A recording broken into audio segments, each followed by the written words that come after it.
Good morning, everyone, and welcome to our Earth Month Book Talk event. Thank you for taking the time to join us this morning. We're excited to announce that this event is hosted by Arizona State University's Education, Sustainability, and Global Futures Learning Futures Collaborative and the Office of Global Engagement at the Mary Fulton Teachers College in collaboration with the Regional Center for Expertise on Education for Sustainable Development here in Phoenix. My name is Delraba. I'm a second-year education policy and evaluation PhD student here at ASU, and I'll be co-hosting this event with Iveta Silva. Please, Iveta. Hello, everybody, and welcome to our event. I'm professor here at Teachers College at Arizona State University and Associate Dean of Global Engagement, and have a great honor and privilege to work with Carrie Karsgaard, who is our guest today, and also an honor to introduce her today. Carrie is a postdoctoral fellow in Mary Lou Fulton Teachers College at ASU, and her postdoctoral fellowship is funded by Canada's Social Sciences and Humanities Research Council, which is really unique because funded by the Canadian government, she was able to convince the SSHRC to come to the US and be with us for this one academic year. Carrie is beginning a position as assistant professor in education at Cape Breton University this summer, and we welcome all of her new colleagues on this Zoom meeting as well. Carrie's research focuses on social, epistemic, and climate justice in formal and non-formal education, including social media. And we have been also working on a multitude of other really fascinating projects in the last year in related areas. But today we are here to celebrate Carrie's newest publication, which will be hot off the press probably next week or in a couple of weeks. And it's Carrie's first book called Instagram as Public Pedagogy, Online Activism, and the Trans Mountain Pipeline, which will be published by Palgrave in their book series on studies and education and the environment. So the book explores Instagram's public pedagogy at scale and uses innovative big data methods to trace and analyze how publics reinforce and resist resist settler colonialism, especially in the context of the Trans Mountain Pipeline controversy online. And this book traces opposition to the Trans Mountain Pipeline in the so-called Canada, where overlapping network of concerned citizens, Indigenous and land protectors, and environmental activists have used Instagram to document pipeline construction, policing, and land degradation, teach using infographics, and express solidarity through artwork and reshared posts. So these expressions constitute a form of public pedagogy, as Carrie calls it, where social media takes on an educative force influencing publics whether or not they set foot in the classroom. So we're really fascinated and curious to learn more, Carrie. And we'll give the floor to you now and then leave the room at the end of the hour for the discussion and some of the questions from the audience as well. So welcome, and it's all yours now. Thank you. I love it. I think I emailed one line bio, and somehow Iveta just makes you sound even more fabulous than than you're expecting to sound. Glad to be here. I wish we were all in the same room. I think we would have a lot of fun chatting between ASU folks and CBU folks, but here we are in Zoom that can bring us together, and happy to be here today. I'm talking about this book, like Iveta just mentioned, and just as a general way of introduction to my research, it's really concerned with cognitive justice, I guess, across all the different projects that I work in, including with Iveta and what she sort of alluded to there, as well as the recentering of marginalized knowledges within education focused on current and pressing issues like climate crisis. And so my research really attends to agency and creativity of youth and educators to deconstruct systemic injustices and carry out anti-oppressive efforts, and assert alternative ways of knowing and being. And this is within formal education systems, but also at informal sites of learning like social media, which we'll look at today. And so let's go for it. So Yvette always introduces me as being from Canada. And everyone always asks where in Canada. And I'm from British Columbia, and I've traveled to Alberta, the neighboring province, for school over the last few years. And through that time, I was following the Trans Mountain Pipeline controversy on mainstream media, which saw like a rise of environmentalism in BC and a rise of petro-nationalism in Alberta. And so completely different media messaging in the two provinces. And so to see how messaging interacted with the public, I started following the Trans Mountain hashtags on Twitter and Instagram. And I wanted to see what young people and environmentalists and Vancouver residents and folks in other parts of Canada and the world were saying and doing about the pipeline. And as a settler situated person, I also wanted to understand the perspectives of various Indigenous groups and individuals beyond what was promoted to me by both industry and government. And then to think about what an anti-colonial response to an environmental and extractive issue might be. So really the big question is, what could I learn about this issue from social media? And so my book draws on large-scale Instagram participation with the Trans Mountain Pipeline controversy to examine the potential of social media for counter-hegemonic public pedagogy, as Yvette mentioned. And so I'm looking through an anti-colonial lens at how digital network culture functions pedagogically in a land-based issue within and against economies and cultures of digital media, racist and colonial representational regimes, and the broader ecology of relations in the settler state. And so just by way of background, for those of you that aren't from where I'm from, the Trans Mountain issue really spans local, provincial, federal, and Indigenous politics, and is connected to global climate movements. And so it gives a really interesting site to explore environmental and climate justice. And so during this period of climate crisis, the Trans Mountain Pipeline would more than double transport of bitumen or dirty oil from Alberta's oil sands to port. And so projects like this, probably similar to the US, are naturalized as part of Canada's resource economy, including in education curriculum, to the detriment of the land and Indigenous communities who are dispossessed of their land and decision-making authority in favor of state-sponsored projects like this and others. And so resistance to pipelines is characterized by both contestation and adherence to dominant colonial ideologies and processes, as we have, on the one hand, mainstream environmentalists seeking to protect the land from toxicity, save the orca whales, protect the salmon runs, while decolonial movements pursue returning land and ensuring sovereignty of Indigenous people. And so it's a really interesting space to explore public pedagogy in relation to settler colonialism. So I keep throwing around this word public pedagogy. So just briefly a note about what this concept means. And so public pedagogy really draws attention to the pedagogical processes functioning in the cultural realm, including how cultural expressions shape discourses, agencies, and relations according to dominant formations, sometimes of neoliberalism, in this case, settler colonialism. And so not much public pedagogy scholarship has really engaged with the network media.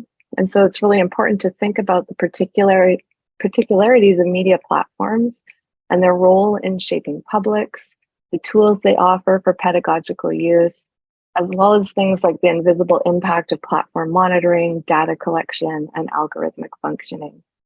And so to study social media, I've worked with the idea of issue publics that comes from media and communications research to study issue public pedagogy, and that's what we're looking at today.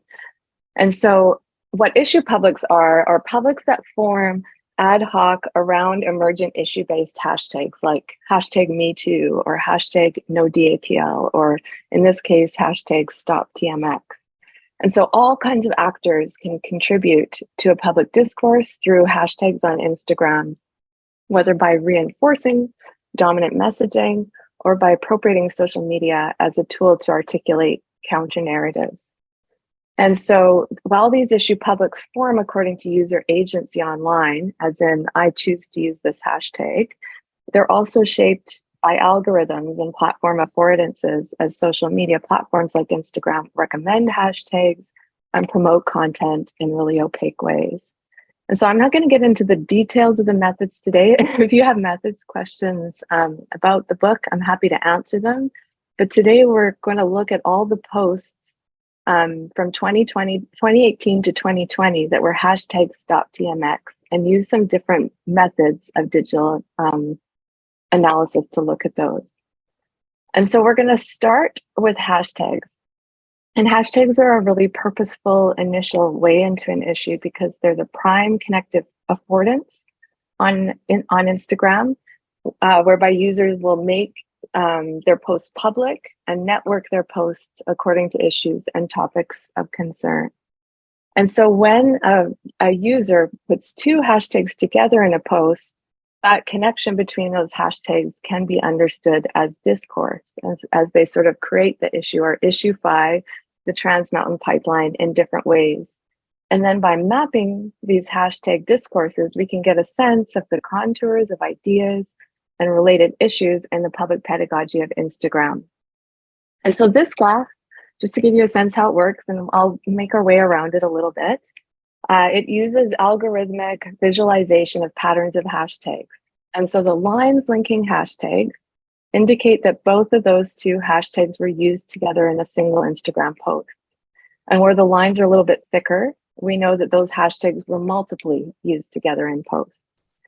The hashtags that were used the most frequently appear larger in the graph, like Tiny House Warriors, Canada, Trans Mountain, you can see are a little bit bigger. And those that are most often used in conjunction are mapped closer together. And so we can start to see clusters of similar hashtags used commonly together.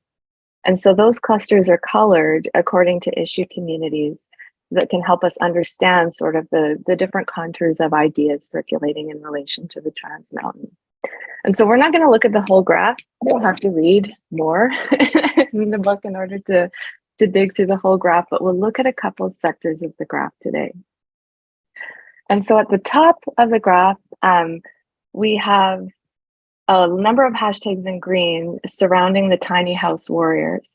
And this region is largely separated from the other issues in the graph. And the Tiny House Warriors are a group of Indigenous people who've built little houses along the pipeline route in order to assert jurisdiction over their land and blockade construction. And on their website, the Tiny House Warriors purposefully connect pipeline resistance to Indigenous sovereignty, healing in the face of colonial violence, and energy transition. And so just point out a couple of interesting things here. On the top right, the hashtag No Man Camps is central to a number of hashtags that allude to Indigenous consent, like no means no, consultation is not consent, no consent, etc. And so if you're not familiar, man camps, or the temporary worker camps associated with pipeline construction, are known for increasing sexual violence, rape, disappearance, and murder of Indigenous women in proximal communities. And so you can see these issues through hashtags like MMIW and MMIWG, which are for missing and murdered Indigenous women and girls. And so the connections between consent and missing and murdered Indigenous women link gendered violence with colonial land theft. And the references to consent invoke the UN Declaration on the Rights of Indigenous People, thus revealing the pedagogical potential for Instagram to host subtexts and citations via hashtag. Other hashtags link to related resistance by the Wet'suwet'en at Standing Rock and establish Indigenous solidarity networks, but also question colonial governance, which structurally undermines Indigenous sovereignty and decision-making about the land. And so taken as a whole, this cluster really articulates the inefficacy of mainstream environmentalism that might take a more apolitical stance towards the environment to address how climate and fossil fuel issues are deeply interconnected with the coloniality of relations in the settler state. And so making our way sort of down to the opposite end of the graph at the bottom in brown, we have a little cluster around climate that promotes climate activism through a more mainstream environmentalist approach using hashtags like conservation and sustainability and environment. And this section is really oriented around technoscientific elements of energy transition, tagging things like energy, fossil fuels, renewable energy, etc. And so the connections in this cluster between climate change and energy transition are important because critics have noticed that in mainstream media, the most important missing link is between energy and climate. Energy in mainstream media is typically related to economic and political issues, where climate is discussed in relation to scientific studies and international climate policy. And so linking the two is necessary not only to promoting understanding of the causes of climate heating, but also unlocking people's agency to address climate issues with important implications for education. What's interesting here, though, is that there are not really many references to the social, cultural, and political components of fossil fuel culture, including colonial violence undergirding fuel-intensive life, as well as the social complications of energy transition. And so we have a slightly, this cluster in pink is linked to that brown climate cluster, but it takes a little bit more of a justice orientation. And so fossil fuels are still a focus, but this time we see hashtags like Indigenous rights, genocide, and ecocide. And the hashtags also promote policy changes to address climate change, like a National Green New Deal or international policies at COP25. There's lots of references in here to youth climate strikes and climate action groups that indicate active participation in calling policymakers to address climate change. And especially considering, I know a lot of people here do research on this, the fact that climate injustices may be exacerbated by power differentials in climate decision-making, which are known to result in the invalidation or denial of marginalized perspectives. The expressions of youth activists and Indigenous activists signal and issue public pedagogy that at least to some extent questions climate decision-making based in capitalist and colonial systems. And so I'm just going to briefly mention, I haven't gone over the whole graph, but I do want to briefly mention that there is a tiny little pro-oil subcluster located opposite to that pink, more justice-oriented cluster. And this one is expressly nationalist and colonial. We see the hashtag More Canada, as well as Canadian energy. I love Canadian energy. The world needs more Canada and Canadian oil. And these links between the tar sands and the nation state are really unsurprising because of Canada's long history of resource extraction for economic growth and the role of pipelines in sort of making us independent from the US, as well as other what are construed to be more terror-oriented oil states. And so this is a stark nationalism in contrast with much of the rest of the graph, but it is very marginal and very tiny. I just wanted to point it out because it provides some context for the further discussion. So I just have a couple more things I want to show you because you can't study Instagram public pedagogy without looking at images. You're probably thinking, Carrie, why all these words? It's really interesting to study images on social media if you're interested in media research. Because unlike studying photography or other types of static art, you really have to understand the networks of relations around imagery, the ways that they're shared, the tags that are used with them, the places that they're located, for instance. And so we're just going to briefly look at the top 100 images from Stop TMX. And here they're mapped in relation to the hashtags used with them. And so you're seeing hashtags around the images. And using the same algorithms as the last graph. And what you can see even right here is a big difference between the top of that graph and the bottom half of the graph. So we'll just compare those two really quickly. And so in the north half of the graph, we see a really great density of hashtags. There's almost no personal moments photographed live and on location, except for a handful of images from climate strikes and protests.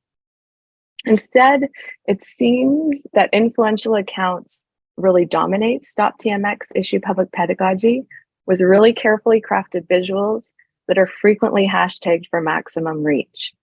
And considering how few pro-pipeline hashtags we had in the last graph, there is a large number of pro-pipeline images in the top left of this graph.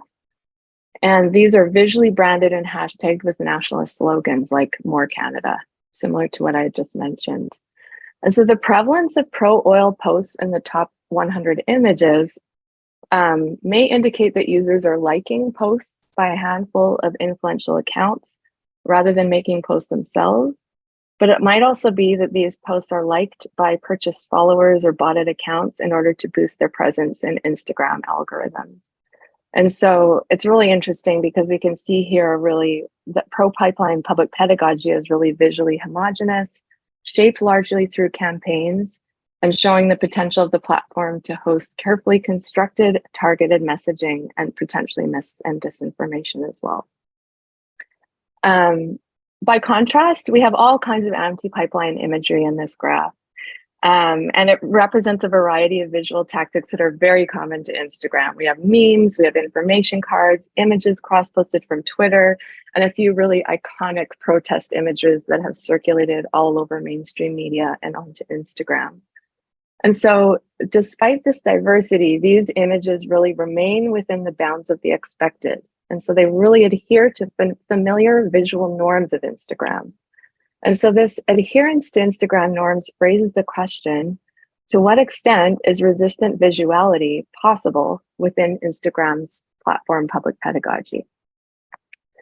And so the images in the southern half of the network affiliated with the Tiny House Warriors indicate some resistant and decolonial visual possibilities for public pedagogy. And so here we have images of faces and bodies that are hashtagged with references to front lines and warriors. We have selfies of women's faces most prominent, and a few share details of traditional tattoos, or they represent women together or with children. A lot of them seem to be shot on location in the moment, which is in keeping with the Tiny House Warriors' frontlines resistance. And these repeated depictions of faces and bodies enable self-representation by land defenders and refusal of settler representation. And I'm quoting here, whereby Indigenous women stare back into the eyes of the oppressor and demand a respectful resistance.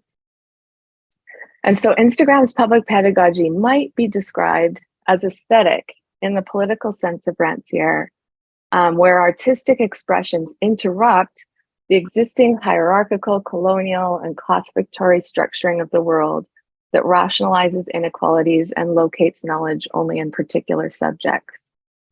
On a smartphone that's loaded up with the Instagram app, these users transform a tool of state and industry surveillance of Indigenous people who look squarely into the camera and network their images in defiance of the eliminatory colonial impulse.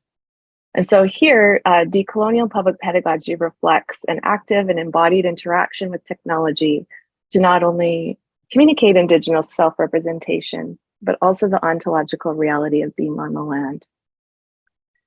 So I'll just show you one more graph and then we can have a chat. But I wanted to point out the use of emojis because Instagram also allows a lot of flexibility with emojis in the text of posts, within hashtags, and through various components of making and responding to stories. And so just as a way in, this is just one sort of way into thinking about and looking at emojis. This graph maps the relations between hashtag use and emojis that have been extracted from the text of Instagram posts. And so even when extracted from the post text, we can see patterns in emoji hashtag use that reflect how emojis can be used for all kinds of different ways. And so some emojis visually emphasize issue positioning. So we see, for example, trees, planets, and other water-related emojis complementing climate-oriented hashtags on the right-hand side of the network. You can look closely at that side. In the meantime, multiple emojis spread throughout the network reflect affective participation with the issue. So we have things like a cursing face and a face palm and a peace sign, a questioning face, and repeated heart emojis in various colors. And so through these emojis, we can see that issue public pedagogy isn't only rational, but it's also affective. And the affective components of posts may be pedagogically purposeful. They could be used to motivate participation, to critique policies and question industry actions, or express outrage and frustration to mobilize change. But at the same time, affective expression is just part of Instagram. It's inherent to public pedagogy on Instagram, which just through its nature affords the intermixing of rational with personal and affective learning and really blurs the boundaries between public and private. And so one last note about this is that we see various corporeal emojis infusing the network, some of which identify the racial identities of the users, particularly where we see a spectrum of racially diverse solidarity fists clustered together on the left-hand side of the screen. And so while all these fists contain various connections across the network, they're also all positioned proximate to anti-colonial and Indigenous-oriented hashtags, potentially indicating solidarity. What's interesting is that the raceless fist in yellow is more on the green side, or the climate side of the graph on the right side next to the planet in Canada. And so there is some critique that the raceless emoji indicates a lack of politics or awareness of racial hierarchies within mainstream environmentalism.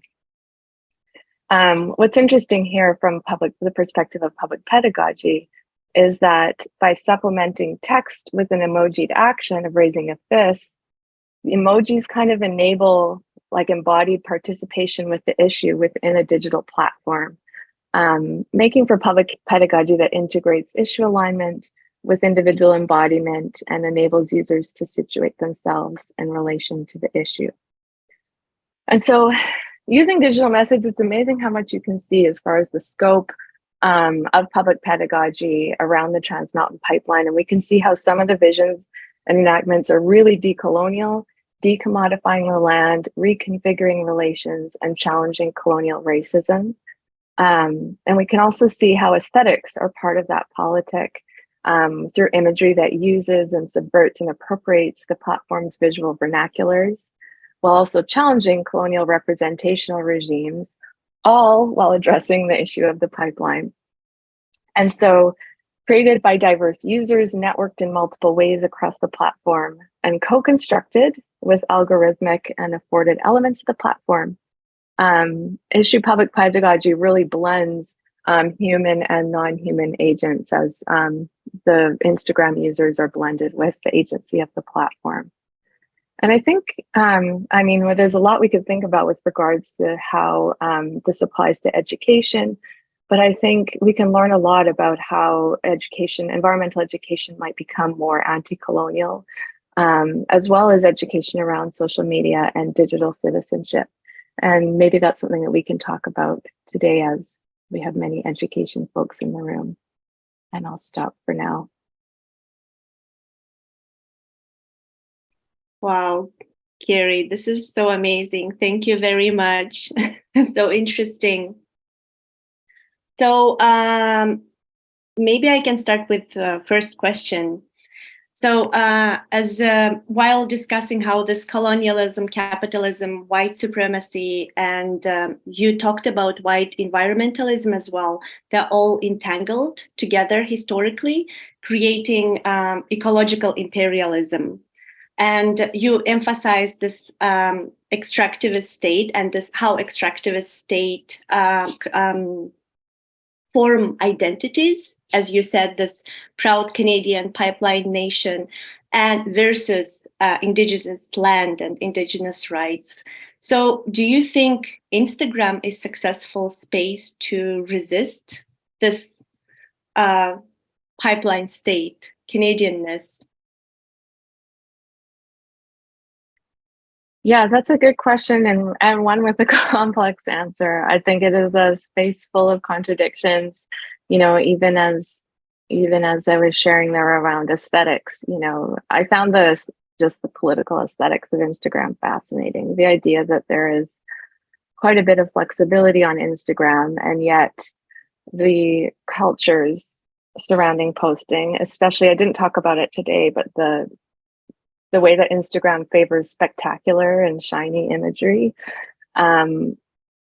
almost contributes to the coloniality of the issue and further spectacularizes the land in really, in ways that depict these vast, open, empty landscapes, and also spectacularizes Indigenous folks and Indigenous resistance in different ways that a lot of Indigenous people have critiqued. So it's deeply, deeply problematic.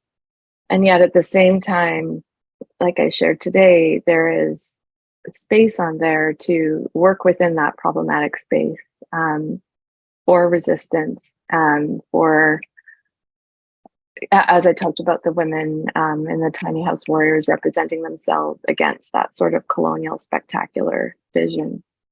Of course, then you could look again at how the data that's extracted through these processes is again, deeply, deeply problematic. I didn't go into a lot of that today, but both the Canadian government and the Royal Canadian Mounted Police, RCMP, as well as industry, so the oil companies track extensively land protectors and environmentalists and people who are fighting against the pipelines and use this data against them. And there's a lot of tensions, even in for me, in studying and documenting it and thinking how I represent this data and where it goes. And, my book doesn't ever show anyone's faces unless they're public, public figures, these kinds of things. And so it's a very troubling place for resistance in a very concrete level.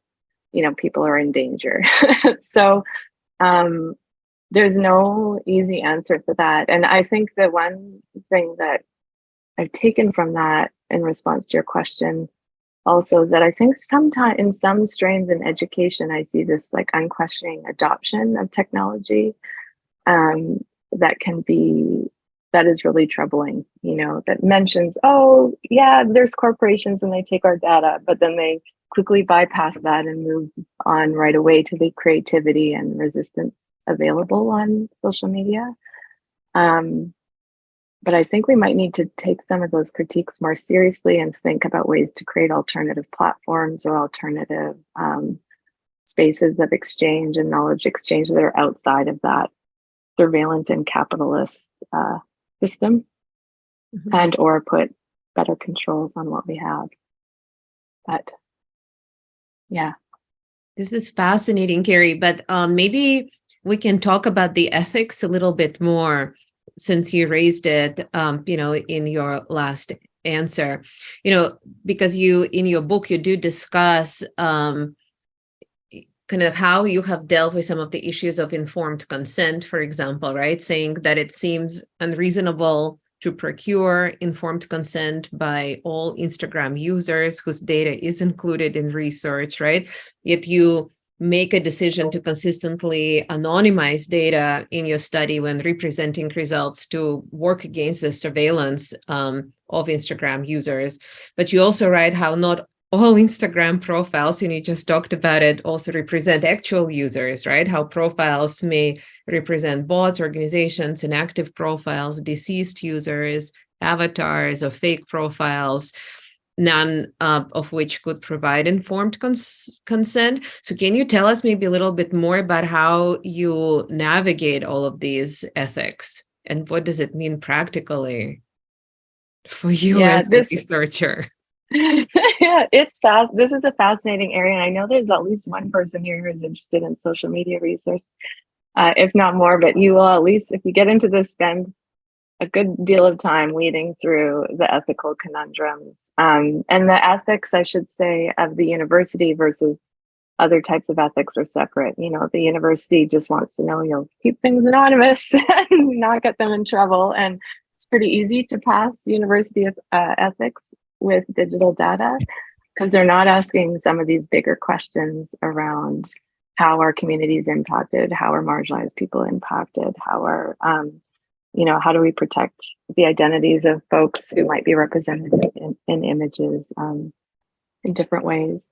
But yeah, just to give an overview, like Iveta said, there are established sort of ethical protocols for big data research, and you typically do not need to procure informed consent when you're using large anonymized data sets. If you were going to study individual accounts or really point to individual people, then you would need to procure informed consent, or if you're connecting with people, say within a Facebook group or something like that, informed consent would probably be part of that process. And so for me, the ethical questions more had to do with power as far as how data are interpreted and represented, and my power, when you pull big data, it's a God's eye view of the entire issue. I have every single Instagram post from 9 different hashtags tied to this pipeline issue. And I journaled as I was analyzing data about that feeling that you have of seeing everything at once, which, different feminist scholars critique this God's eye view. And then thinking of ways to undermine that, because there's so much that view also glosses over.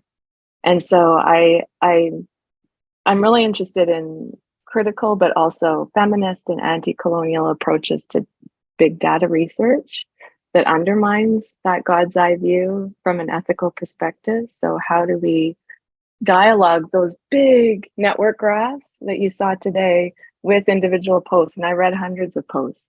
And when you read them, you feel sick sometimes, or terrified or angry. And you start to realize, like you get a visceral reaction because you're hearing people's voices.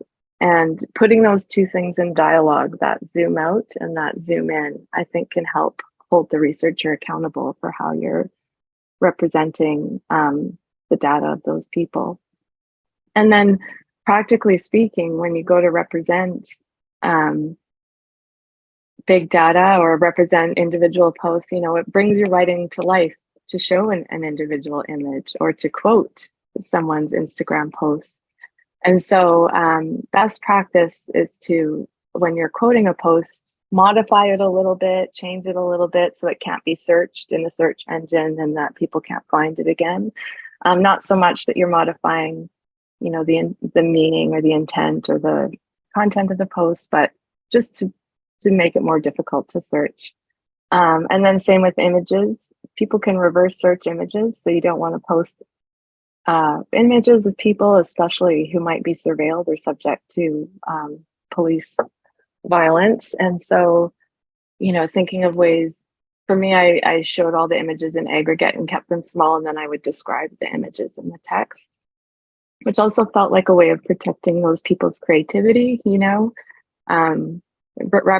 reproducing their images without their consent and without their pay just doesn't seem to me ethically right, especially when they're Indigenous people and there's long histories of white folks stealing the productions of Indigenous artists and creators.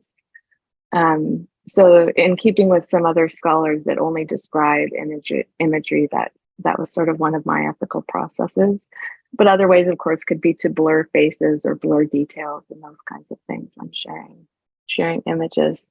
But yeah, there's sort of ethical questions throughout, including being transparent about your data analysis. There's a lot of ways to clean I know we have some quantitative scholars in here, ways to clean data and sort data, and being transparent about those processes is also, I think, part of the ethics, so that your reader knows what you're dealing with. And increasingly there is, if you're interested in this kind of thing, like Indigenous data sovereignty, or also transparent data policies. I think ASU is even developing this, where all the data needs to be made public and put in repositories so people can revisit it.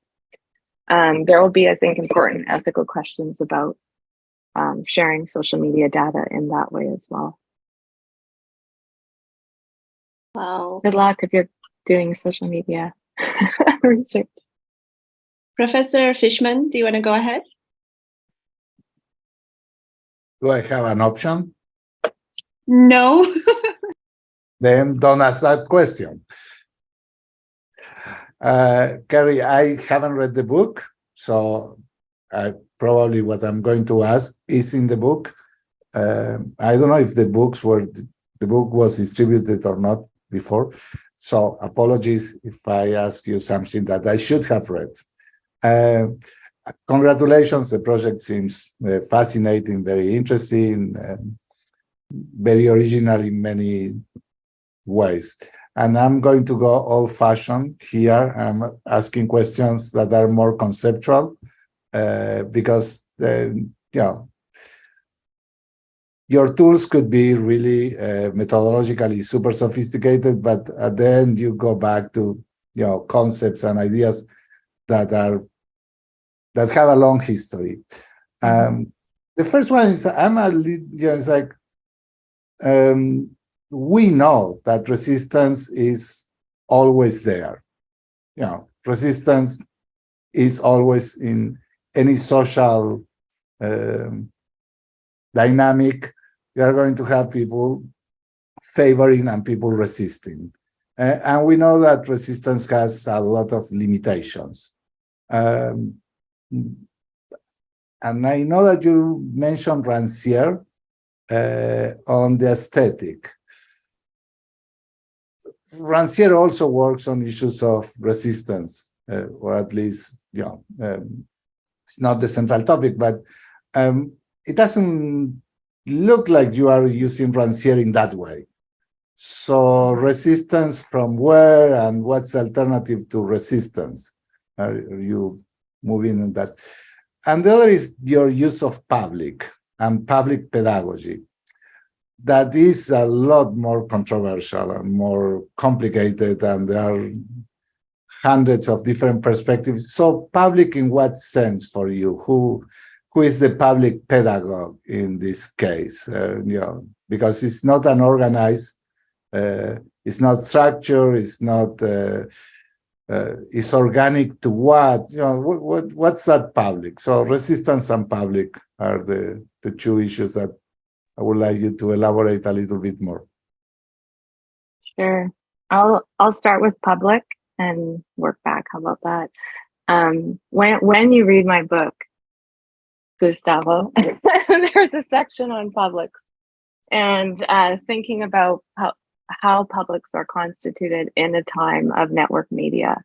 And so the kinds of people I was thinking with were people like Nancy Fraser and others who talk about counter publics, an idea that there isn't a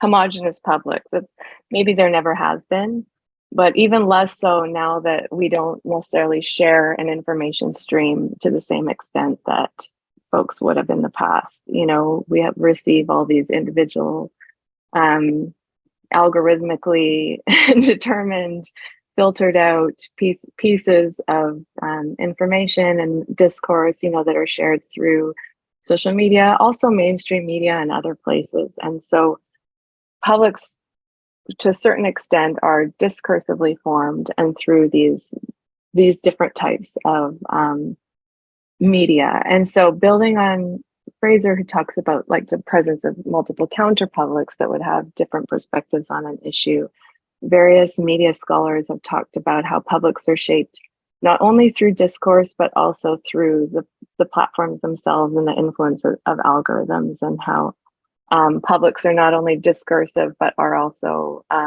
one calls them calculated. And so they are calculated through the algorithmic decision-making of Twitter or Instagram or wherever you're getting your information from, and who are not calculating towards public discourse and public dialogue, but towards data gathering often, and then control, targeted advertising and trying to persuade you to act in certain ways.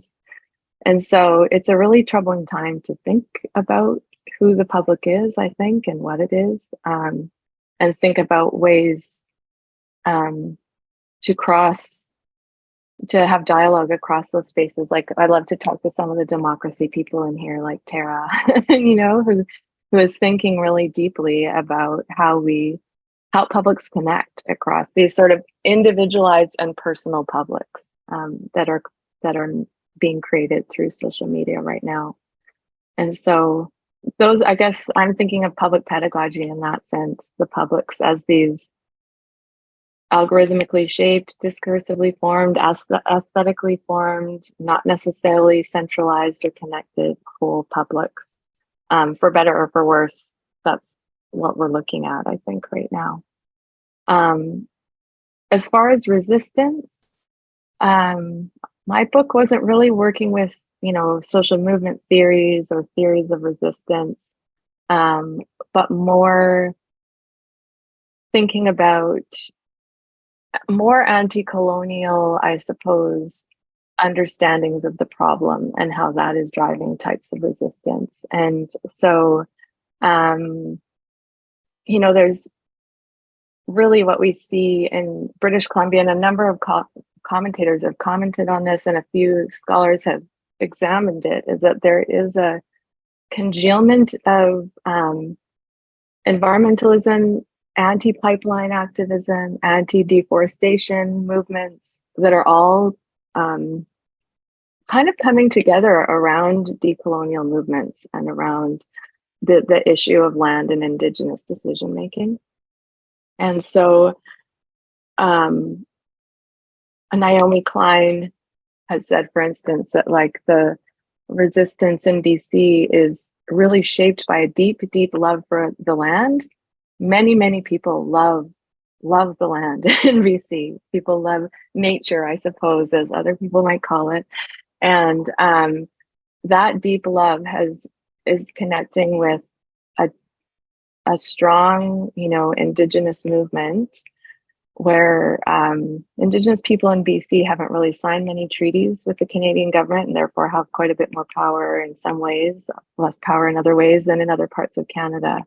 And there's this combining of these things that sort of tests environmentalism in different ways.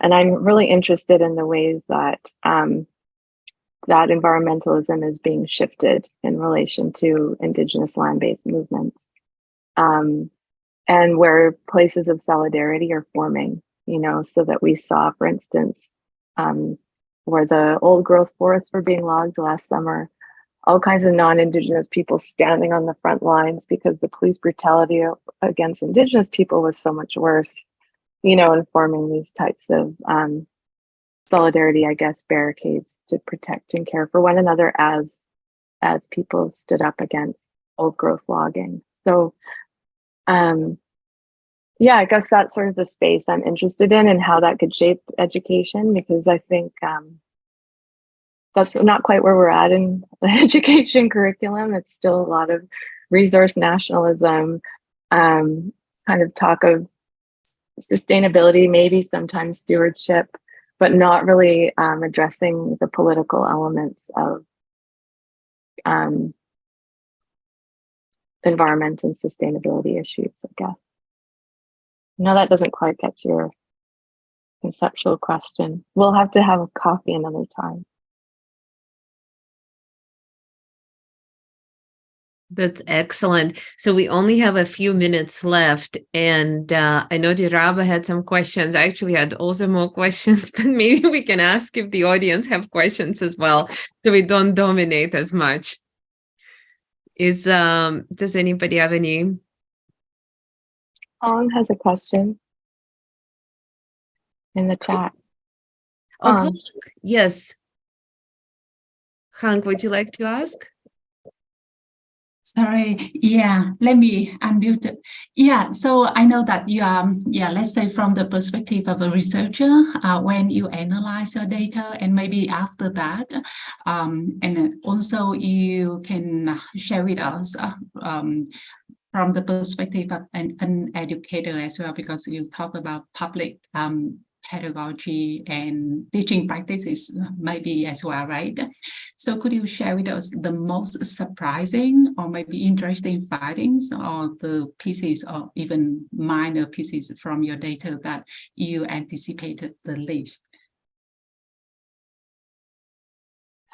That's a good question. I'm trying to think of what's most surprising. Maybe I could take that question in a lot of different directions. But I think one thing that was surprising for me I lost my train of thought.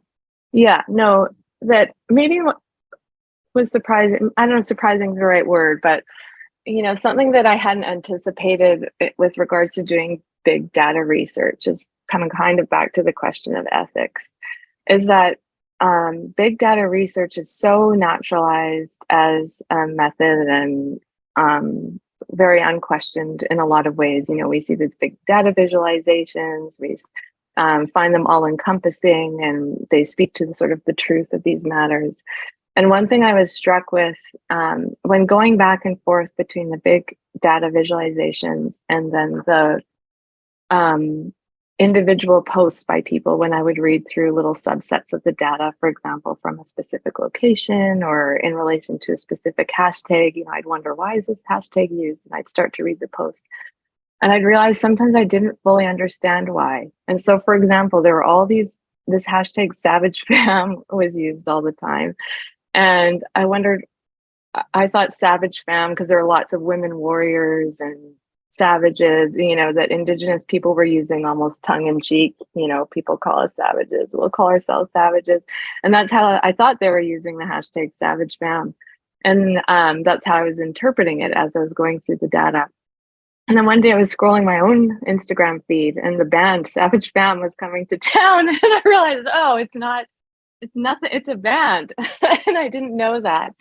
And it was such a wake-up call, a good reminder for me, that you have this God's eye view of data, and it's just promoted as a method all the time to analyze big data, but without acknowledging that when you're taking data, this is even from a context that I know, but if I was to gather global data, for instance, how do you make sense of it? Does the researcher have the tools to interpret the hashtags that are being used, the discourses that are happening, the subtle local culture and local flavor that's coming out in those hashtags, and the confidence that we go into big data research with? And so I don't know if it's surprising so much, Hong, as it was good for me to have that moment and realize, remember, to take humility into that data analysis process, especially when you're dealing with data from contexts that you might not be totally familiar with.